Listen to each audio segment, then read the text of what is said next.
we gather in this sacred space, made more sacred in this moment by the presence and attention of each and every one of us. Last week, we welcomed people by live stream from local cities, no international visitors, but we are pleased to welcome folks from Rhode Island and Connecticut and East Harlem in New York City.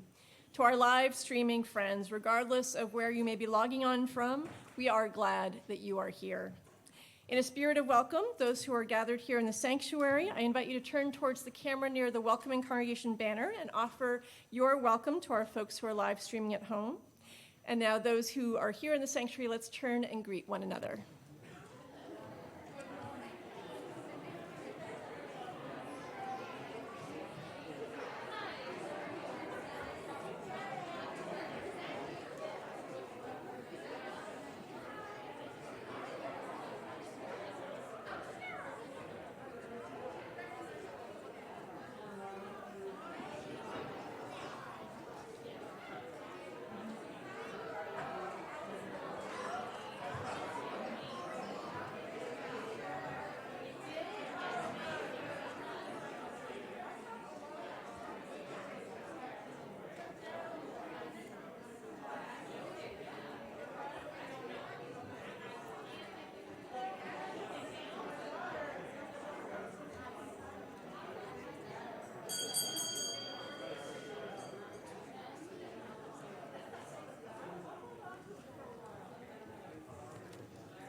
Good morning and welcome to worship with the Winchester Unitarian Society. This is a community that welcomes the full inclusion of all those who choose to gather here, no matter the flags of your heritage, the money in your account, or the hope in your heart. Here we believe that compassion is the answer to many of life's troubles, love is gender-affirming care, and no matter if we crawl or walk or roll through life, it is better when we travel together. Our welcome is always an affirmation and an aspiration, as it is human to fall short of high ideals. But above all, this is, as Unitarian theologian James Luther Adams might say, a place where we practice what it means to be human. On behalf of all who are gathered, I name our thanks that each and every one of us has chosen to engage in this spiritual practice called worship together. I am the Reverend Heather Janulis, and it's my honor to serve as parish minister here at the Winchester Unitarian Society. After worship, all are invited downstairs to Metcalf Hall for the return of the annual chili cook-off. Woo!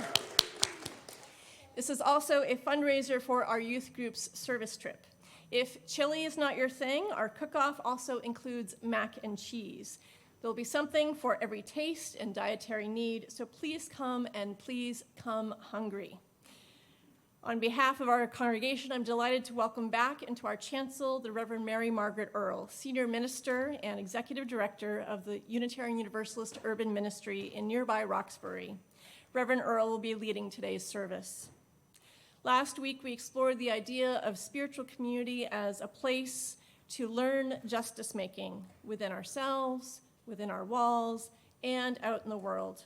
One could say that Mary Margaret is offering a second part to this conversation, speaking to the reality that such learning comes not just through new information, but through practice, which includes a combination of commitments, mistakes, and successes. Today, she asks the question, how do the lessons from tending, trying, failing, and trying again teach us to keep moving forward in our justice work?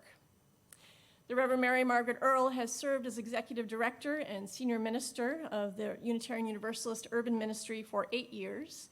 In this ministry, she has worked to strengthen bonds between UUs and the Roxbury neighborhood where the UU-UM exists. She has served on the Faith and Solidarity Leadership Team and the Roxbury Cultural Network. Prior to her arrival at the urban ministry, she spent 10 years at a faith-based nonprofit in Rhode Island serving the homeless community. She is past president of the board of the Rhode Island Coalition for the Homeless, recipient of the Heroes of Faith Award from the Rhode Island State Council of Churches for her interfaith work, and received a Courage of Conscience Award from the Peace Abbey in Sherborn, Massachusetts. She is a longtime vegan, and I think we have some vegan chili downstairs, and committed to standing up for non-human animals. Let us give her a warm wuss welcome.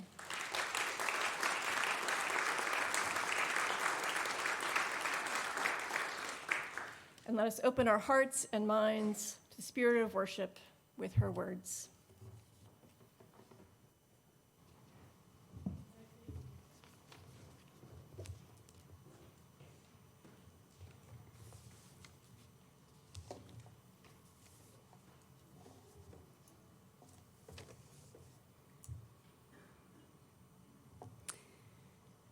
Nothing changed last night. The dark fell and the moon rose, its light casting across the water. Every struggle still waited. Nothing changed last night. We exhaled and slept, maybe fitfully. Nothing changed. And yet, we rise again. We rise with the gifts the universe has embedded in every cell of us.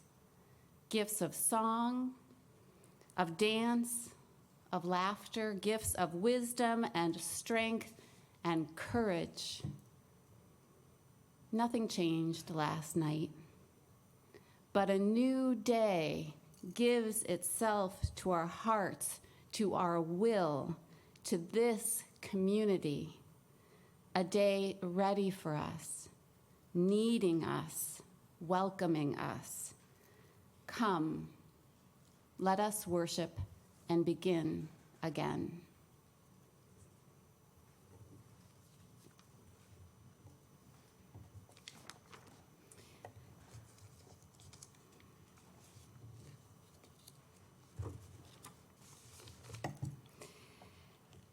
As the days lengthen and green buds and daffodil shoots follow the light above and around us, may we also pay attention, listen, and follow the light within us. I thank the Urban Ministry Delegate, Patty Cameron, for lighting our chalice this morning. Please rise in body or in spirit to join in singing our first hymn, Seed of Hope. This is an original hymn composed by Director of Music John Kramer. It is printed in your order of service, and for folks at home, it will appear on your screen.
I invite the young people and those who are young at heart to come forward for our first reflection. Good morning, everyone. So the story I'm going to tell this morning is a true story, and it's a story in which I need your help and your help in the pews. So I wasn't here at church last year at this time. I was on sabbatical, and sabbatical is something when someone in a church or a university, they leave for a while, and they leave to do some different work, and they leave to rest. I think we all could benefit from a little bit more rest. Let's take a deep breath together. That feels so good. So it was good to get that rest, but I missed all of you. And when I came back, I had a sense that you missed me too, because the community gave me a special gift. They gave me a peace lily, and Brenna's going to show you what the peace lily looked like, and let's put it on the screen and show it to the folks at home. And they gave me this peace lily as a way of saying, we see that you are in a place of peace from all that rest, and we hope the peace stays with you. Well, I was very touched by that, and I wanted to keep this peace lily happy and healthy, but there's one problem. I'm not so great at taking care of plants. So if someone gave you a special plant, what might you do to keep it healthy? Yes. Ask my mom. Excellent, yes. Water the plant, yes. Give it some seeds, yes.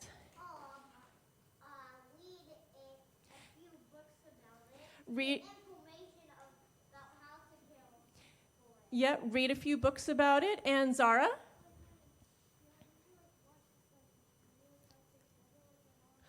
Watch videos about it. And Max will give the last suggestion. Yes, Max. Give it water. I also thought maybe we can put it in front of a window to give it sunshine. Yeah. So, excuse me?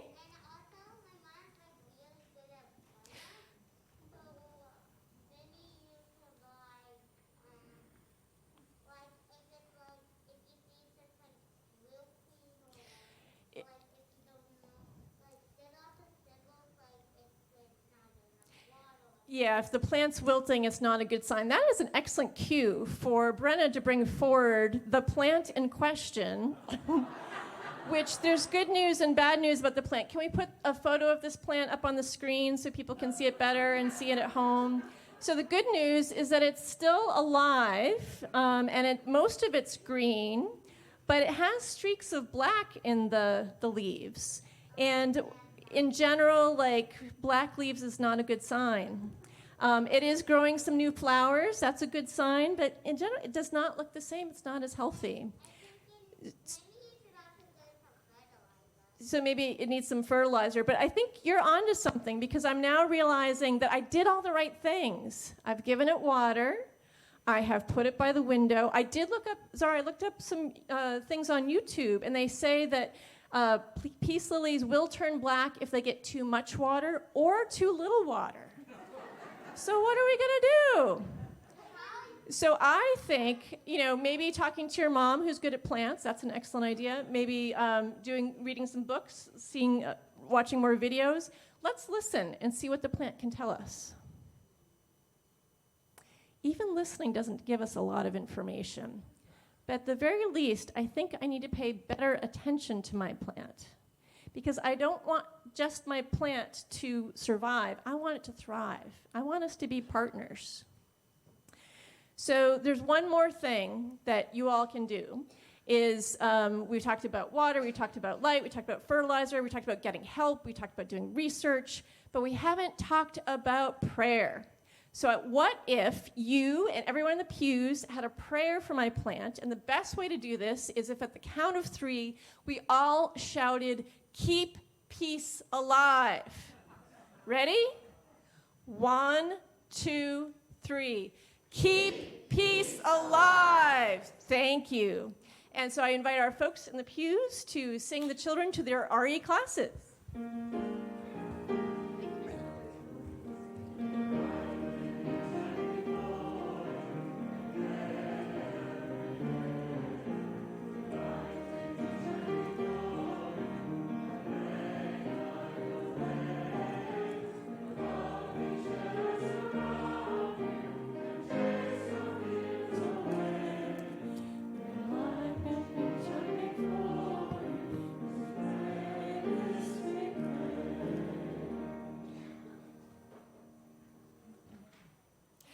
I now invite us into a time of centering, first through words and then through ritual, kindling of the light, a time to light a candle here in the sanctuary or at home to signify a joy or sorrow that you carry within. At this time, if you would like to have a candle brought to you, please raise your hand. This morning, I have already lit a candle for Alberto Arroz, currently at Leahy Hospital, who is gravely ill. I also hold in my heart his wife Zareen and their family in this sad time. In highlights, we invited people to bring a card for me to hand deliver to them or to sign a card. If you have a card or would like to add your good wishes to our collective card, please find me in Metcalf Hall after worship. After we kindle the light, we'll be together for a time of shared silence, out of which we will remain seated as we sing hymn number 315 in the gray hymnal, This Old World.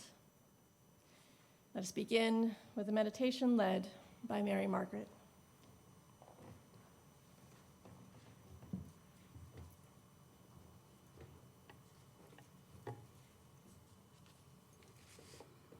I invite us to breathe in and out.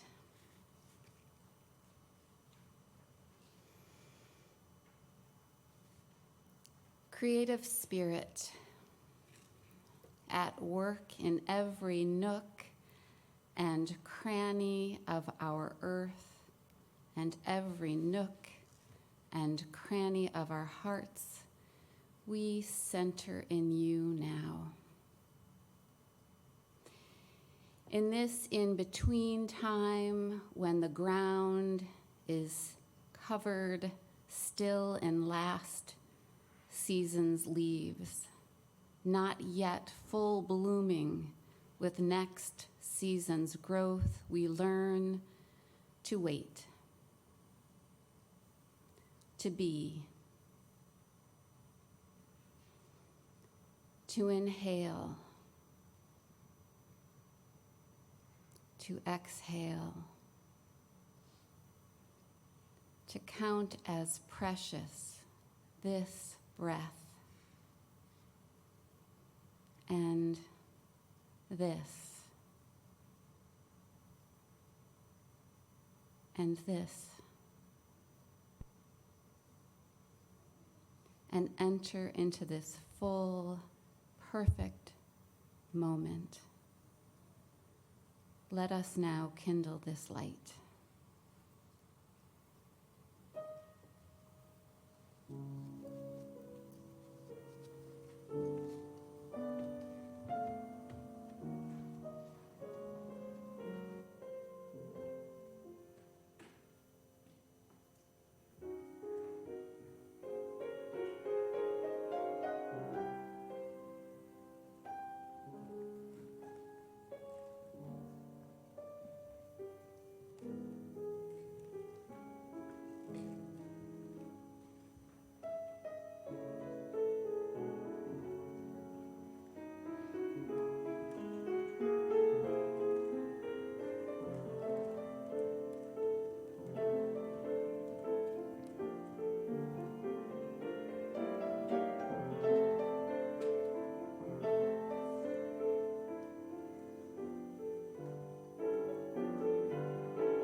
This morning's reading is by Robin DiAngelo from her book, White Fragility. African-American scholar and filmmaker Omowale Akintunde says, racism is a systemic, societal, institutional, omnipresent, and epistemologically embedded phenomenon that pervades every vestige of our reality. For most whites, however, racism is like murder. The concept exists, but someone has to commit it in order for it to happen. This limited view of such a multi-layered syndrome cultivates the sinister nature of racism and, in fact, perpetuates racist phenomena rather than eradicates them. The good-bad frame is a false dichotomy. All people hold prejudices, especially across racial lines in a society deeply divided by race. I can be told that everyone is equal by my parents. I can have friends of color, and I may not tell racist jokes. Yet I'm still affected by the forces of racism as a member of society in which racism is the bedrock. I will still be seen as white, treated as white, and experience life as a white person. My identity, personality, interests, and investments will develop from a white perspective. I will have a white worldview and a white frame of reference. In a society in which race clearly matters, our race profoundly shapes us. If we want to challenge this construct, we must make an honest accounting of how it is manifest in our own lives and in the society around us.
lovely, thank you.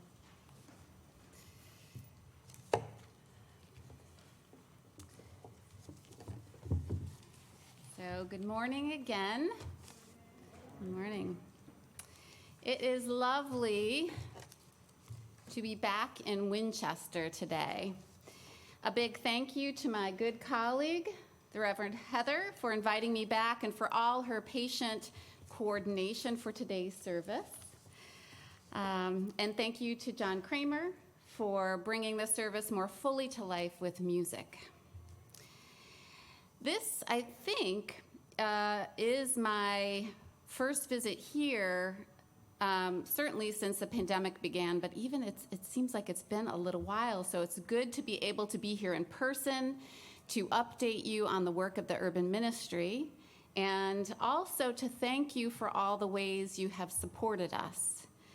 Winchester has, amazingly, more than 20 people who've been supporters for more than 10 years, and there are 6 folks who've been giving to us for more than 25 years, which is amazing, so thank you for this faithfulness.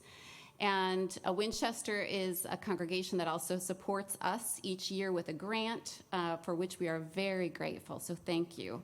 I want to lift up a few of those who've been good friends of the urban ministry: Maggie and the late John Russell, Vicki and Peter Coccoluto, the Daceys, Kate Ebbett, the Ericksons, Roy and Leora Cummings, Sarah Delano and Bill Zink, the Fonseca Whirlers, and Kathy Richardson. I especially want to, this morning, lift up folks who, in our urban ministry universe, have been faithful, bright lights in their service and support, and that is Peter and Vicki Coccoluto, both of whom have served on the board at different times of the urban ministry and show up all the time when we ask things of them and raise their hand, and they're just these quiet, sustaining champions. So I especially just really want to thank you, the Coccolutos, for all that you do for the urban ministry.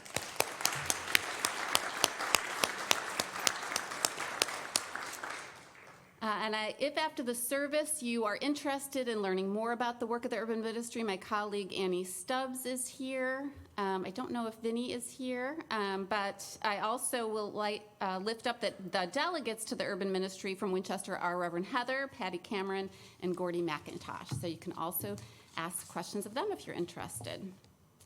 So this season, with its still cold mornings and its gray skies, is the time that our gardens sleep. But it's also the time when our dreams of the garden have begun again. The seed catalogs have arrived, and we've sort of shaken off the fatigue that we felt at the end of the last garden season when we were dealing with that heat last summer, and we were still pulling weeds and grappling with fading plants. Now we begin to again imagine the possibilities. What might we plant this spring? We might sketch out the rows in our vegetable gardens, imagine the perennial and annual flowers we'll plant. Are there any gardeners here? See the hands slowly raising. So I have been a gardener since I was 11, and I went in my backyard and I turned over some dirt and I planted carrots too closely, never thinned, that emerge as these kind of gargantuan bulbs with multiple spindly carrot legs.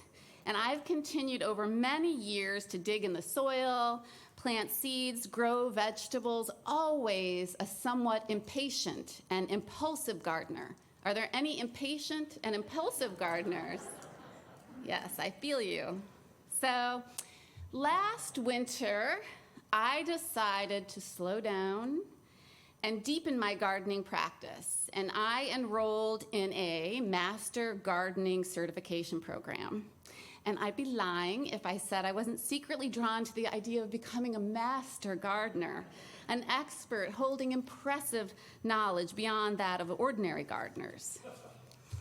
Instead, it was like this. It was like having this door opened, not to mastery, but to the vastness of all that I don't know. And what I earned my certification in was a certification of knowing all that I don't know, that I formerly didn't know that I didn't know, and that in fact, I will never fully know.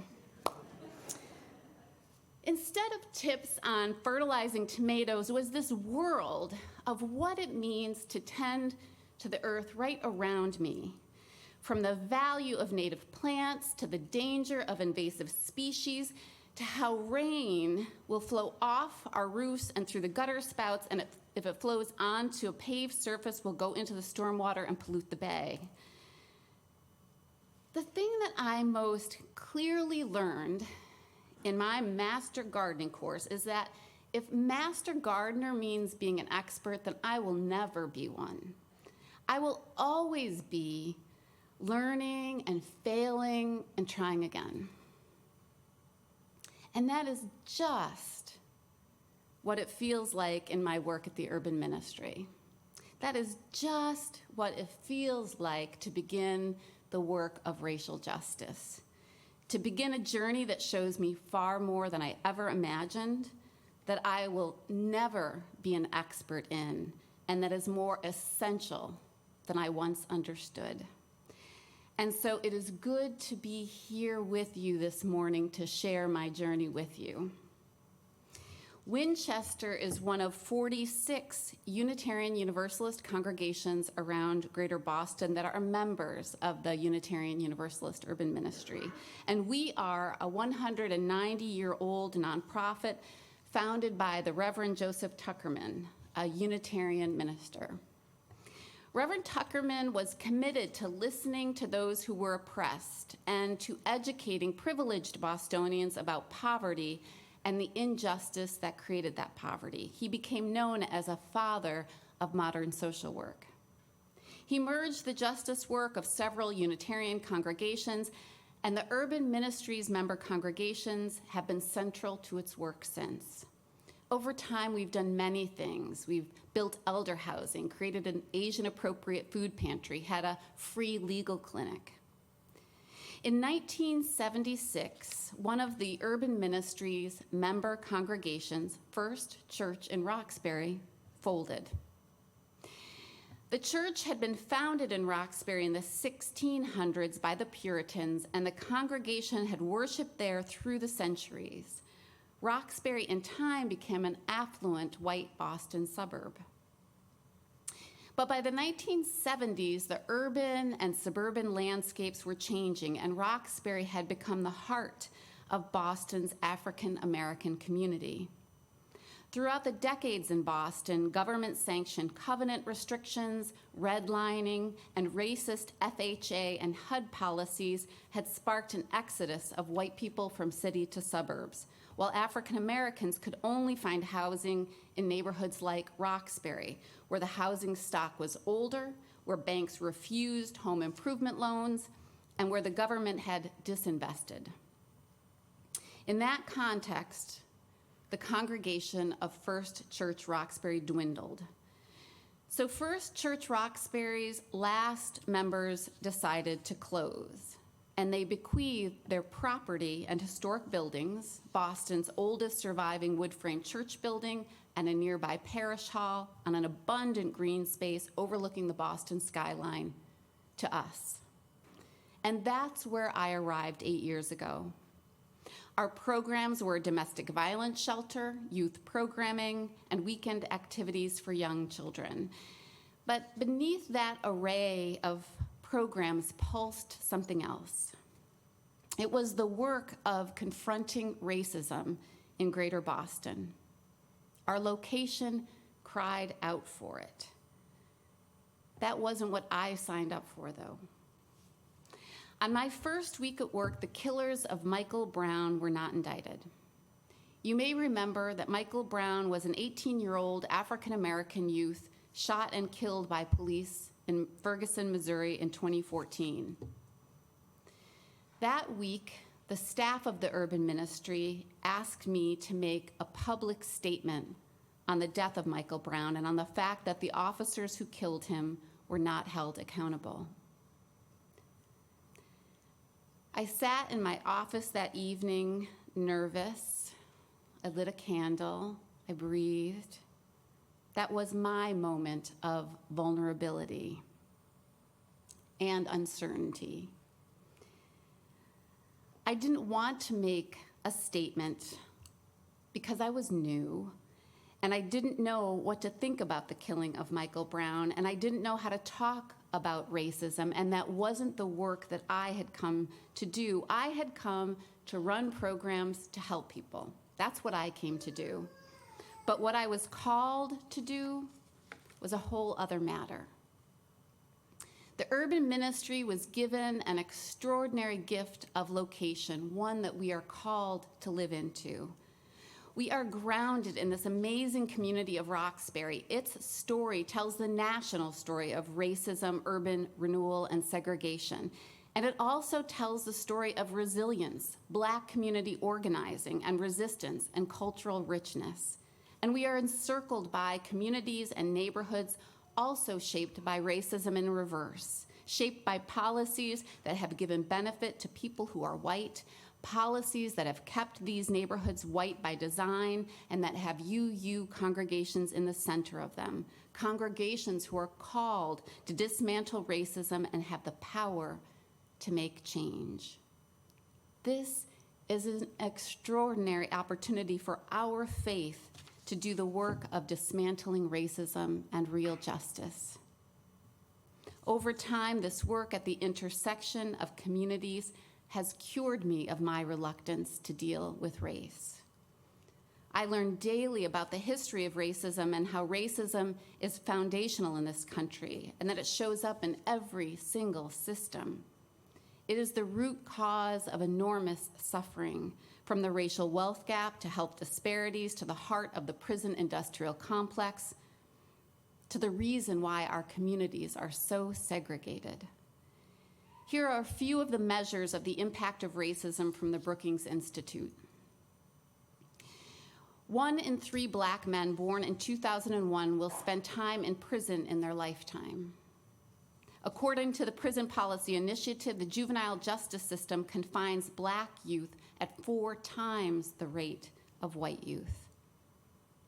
1 in 3 Black families have 0 or negative wealth. Many of us by now have heard the statistics from the Federal Reserve that show that in Boston, white Bostonians have a net worth, which is your net assets minus your debts, of $247,000, while Black Bostonians have a net worth of just $8. In the United States, 1 in 3 Black children live in poverty, 3 times as likely to do so as white children. 1 in 7 children who are Black suffer from asthma, and according to the Asthma and Allergy Foundation of America, Black Americans are 3 times as likely to die as asthma, one example of a health indicator. The average lifespan in Roxbury is 30 years less than it is 1 mile away in Whiteback Bay. Meanwhile, white people continue to hold most of the power, control, and resources. D'Angelo gives these examples from 2016-2017, which may have changed a little by now, but not by much. The 10 richest Americans are 100% white. US Congress, 90% white. US governors, 96% white. Top military advisors, 100% white. People who decide what TV shows we see, 93% white. People who decide what books we read, 90% white.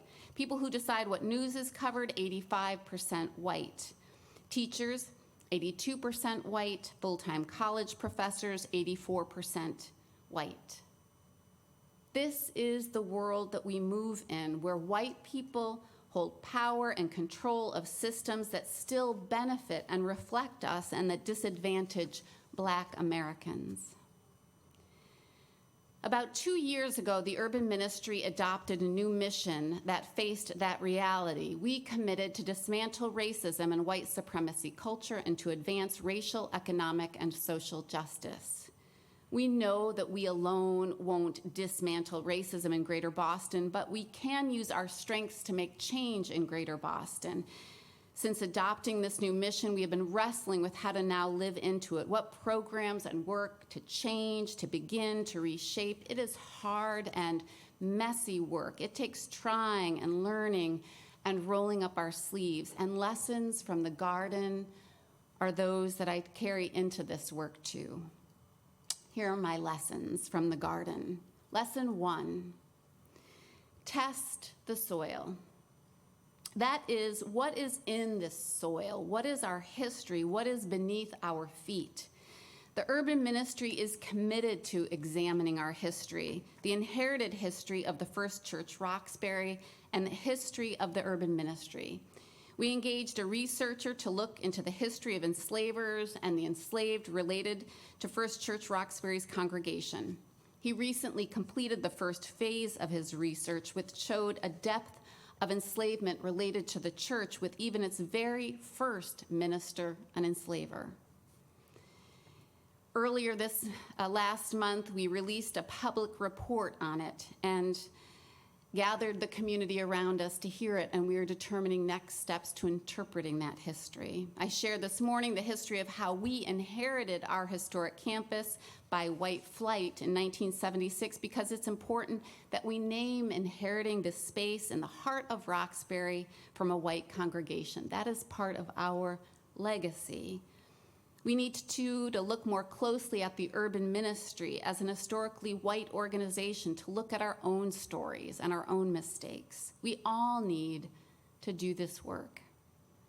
In Robin DiAngelo's book, White Fragility, we heard earlier the reading that included African-American scholar Amawale Akintunde, who said, quote, "Racism is a systematic, societal, institutional, omnipresent, and epistemologically embedded phenomenon that pervades every vestige of our reality," end quote. But for white people, DiAngelo says, it's invisible like water.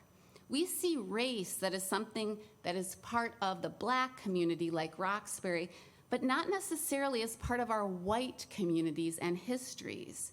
And our work is to learn to see the water in which we are swimming. DiAngelo writes, quote, "Predominantly white neighborhoods are not outside of race. We are teeming with race," end quote. One way to see the water is in telling and holding up the histories that underpin our churches, our communities, our institutions. Lesson 2, fix the soil. At the urban ministry, we are committed to change from within. After the murder of George Floyd, our organization made clear commitments. One was researching our history. Another is ensuring greater representation of people of color on our board. Our priority is cultivating more community members so our board looks like the communities that we partner with. UUs, many of whom are white, former program participants, mostly people of color, and Roxbury community members of color. Today, 6 of 15 board members are people of color, and when I come back to you next year, I hope I will be able to tell you that it's closer to half. We have diversified our staff leadership and are recruiting volunteers of color so that at every level there is shared power. Without shared power, injustice persists. Fix the soil. Lesson 3, plant plants where they should be planted, which seems obvious, but for gardeners like me, not always. For years, I planted plants where I thought they would look good. So I didn't pay attention to the direction, the shade, the wind, and that's why I planted my sun-loving lilac bush under a large leafy tree where it didn't bloom at all. Likewise, we cannot create programs based on what staff or I or congregations think sound good. We need to hear what the community around us wants. So last summer, we convened focus groups of Roxbury business owners to ask how we can partner in closing the racial wealth gap. That information is helping to shape a pilot project to match pro bono skills from member congregations like yours with Black-owned businesses seeking to grow. We've been meeting too with Roxbury nonprofits to see how they want to partner with member congregations. One example of a nonprofit that we are in conversation with is City Life Vita Urbana, which protects the rights of tenants in Black neighborhoods facing eviction through gentrification. So they have asked us to help with some administrative tasks like mailings. I think some of you may have come and helped with a mailing to let tenants know their rights, and we're continuing to plan next efforts. We need to listen and then listen some more. There are wonderful opportunities to plant the right programs when we do. Lesson 4, pull weeds early. Over time, we have faced the legacy of well-intentioned but sometimes clumsy people who are white, like me, for example, seeking to do work in a Black community.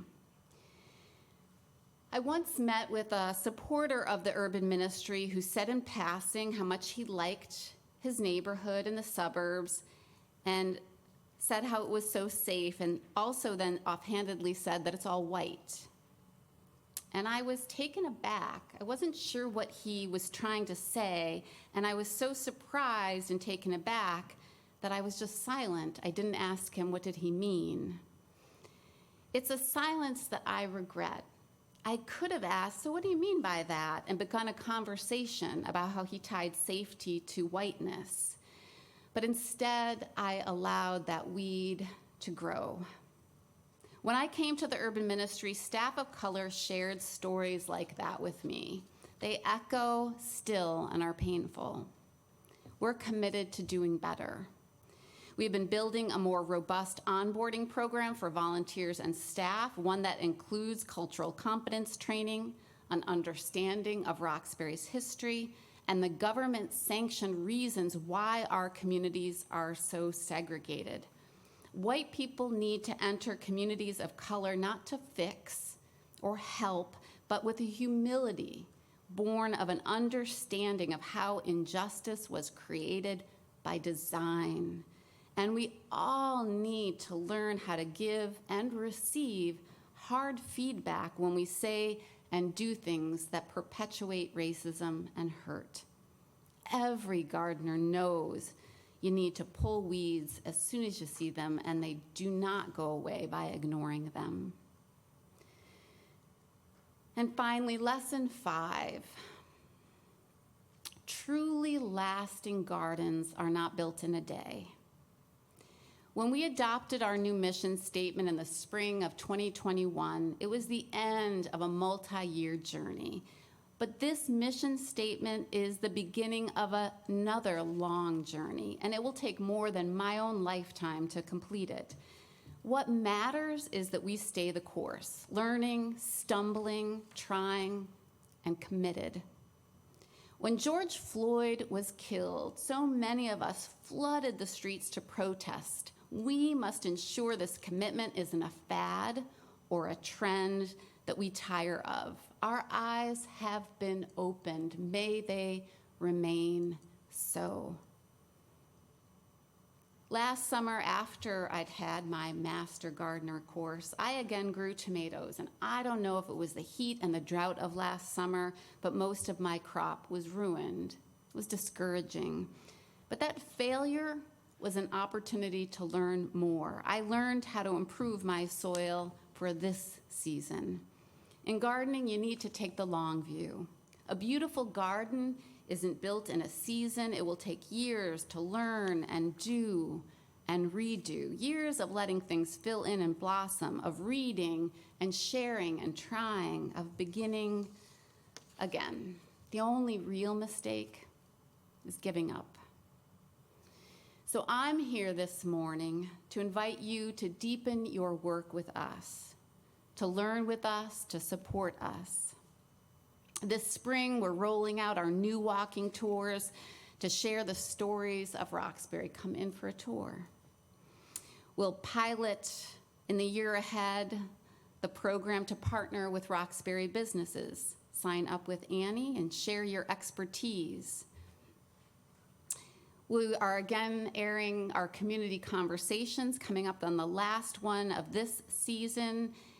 In April, we'll highlight Carolyn Crockett talking about how to close the racial wealth gap. Just tune in from your own home. There are many ways to learn how to get involved. Last summer, my garden did not do all that I'd hoped. My potato crop was sparse, and you heard about my tomatoes, but I planted bushes of goldenrod for the pollinators that took, and salvia for the migrating hummingbirds. It remained deep purple late into autumn. I imagine what's possible as I persevere, and what's possible if we all do that. All keep trying and tending and never giving up.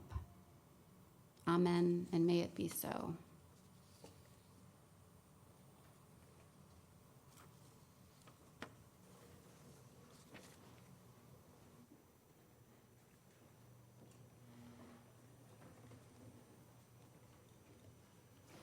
To make an offering to the ministries of a congregation is to make a public affirmation of our values, an investment in what is possible, and an acknowledgement that our resources are not ours alone. The offering is, in this way, part of a collective Sunday morning spiritual practice. Part of this practice here at WUS is to share our gifts with organizations living out Unitarian Universalist values. This morning, we share our gifts with the Unitarian Universalist Urban Ministry, which Mary Margaret has been sharing so much about this morning. She also referenced the new mission and vision statement, which are to work across race and place, to dismantle racism and white supremacy culture, and to advance racial, social, and economic justice. The UU Urban Ministry envisions a greater Boston where all people live with freedom and dignity, and have equitable access to resources and opportunity to shape the present and the future. Here are the different ways you can donate. Those in the sanctuary may give cash, checks, or donate electronically, text to the number in your order of service, or visit our website under the giving page. Please write or type the date of your offering in the memo line or comment field. If you're visiting for the first time, either in person or online, you are our guest. The most valuable thing you can offer at this moment is your contact information so we can stay connected beyond this Sunday. In-person attendees will find a physical visitor card in the pew racks in front of you. Please complete it and put it into the collection plate. Information about how to give online and how to complete the virtual visitor card will soon be projected on the screen, so our friends live streaming at home will have access to this information. And after this information is displayed, all of us will view some of the contributions to UU Lent from this past week. Today's UU Lent theme is transformation. We invite you to engage one another with the question, how are you serving as an agent of transformation? How do you seek to transform the world around you? The offering will now be generously given and gratefully received.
Those who wish to do so are invited to join in the unison affirmation.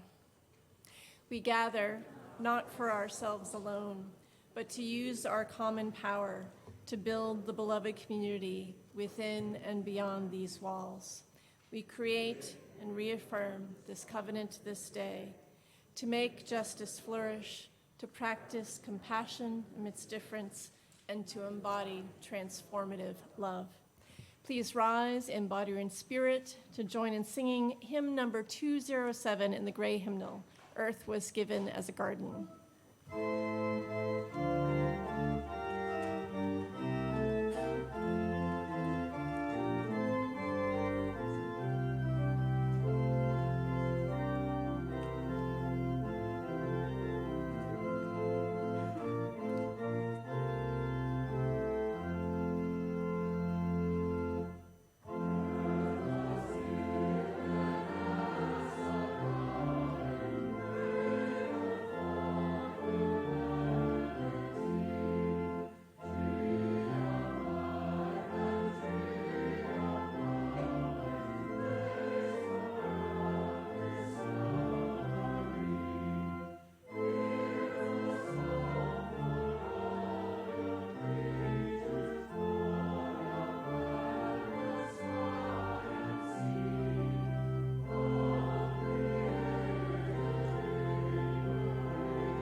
We rose with the gifts the universe has embedded in every cell of us.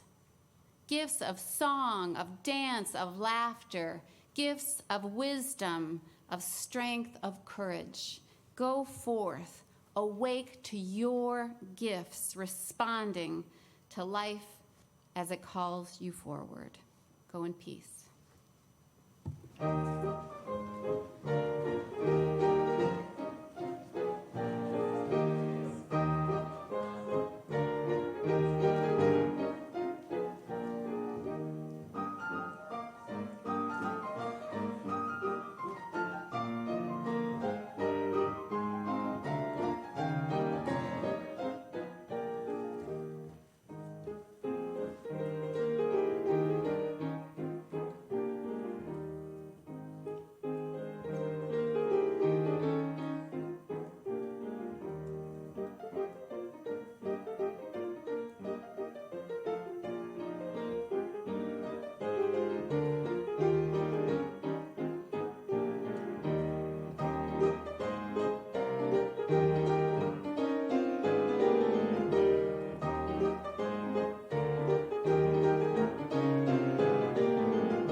please join me in reciting together the words for printed in your order of service for extinguishing the chalice. We extinguish this flame, but not the light of truth, the warmth of community, or the fire of commitment. These we carry in our hearts until we are together again. This service has ended, but our life of service continues. I invite us to make our way downstairs to the annual chili cook-off.